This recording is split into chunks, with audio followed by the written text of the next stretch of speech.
Glucose with acetic anhydride. Let's get started. Now this is the structural formula of glucose, that is CHO whole 4 times CH2OH. Now this reacts with acetic anhydride. What is the structural formula of acetic anhydride? That is CH3 C double bond O C double bond O CH3 basically.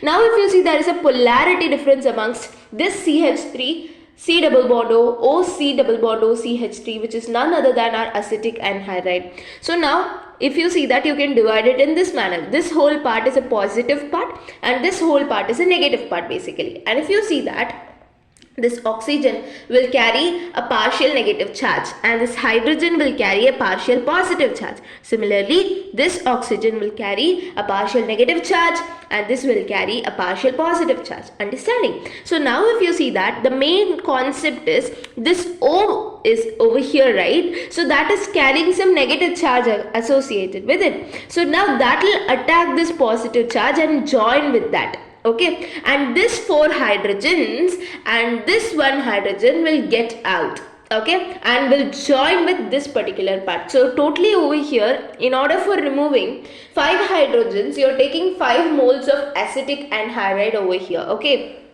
so now if you see, I'm just joining in that way whatever I have said you. CHO, now CHO, instead of this H over here, you have to add this, that is C double bond O CH3, and this whole thing will be 4 moles, okay, as it was already there. Okay, so now then if you see that, similarly what I said you, CH2O, instead of this H you can join this particular part, that is C double bond O CH3. Now if you see that, H4, right? So 4 hydrogens plus 1 hydrogens. So you're removing minus 5 hydrogens, right? So minus 5 hydrogens you're doing. Now that thing you have to join with this negative part, because you know that H is a positively charged species.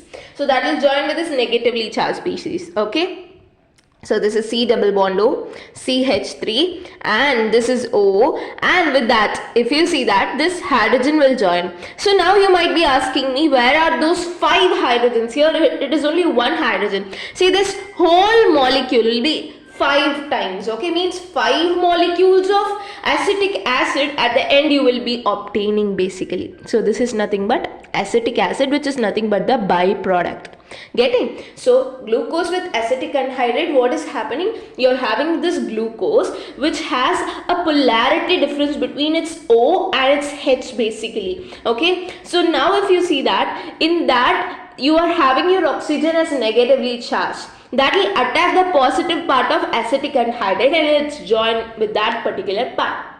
Now these hydrogens which are left will be joining with this particular part of your acetic anhydride, which is very much negative out there. So this positive 5 hydrogens and this particular negative part of acetic anhydride will join together to form acetic acid basically. Are you all getting my point? So this is how you will do the product formation over here.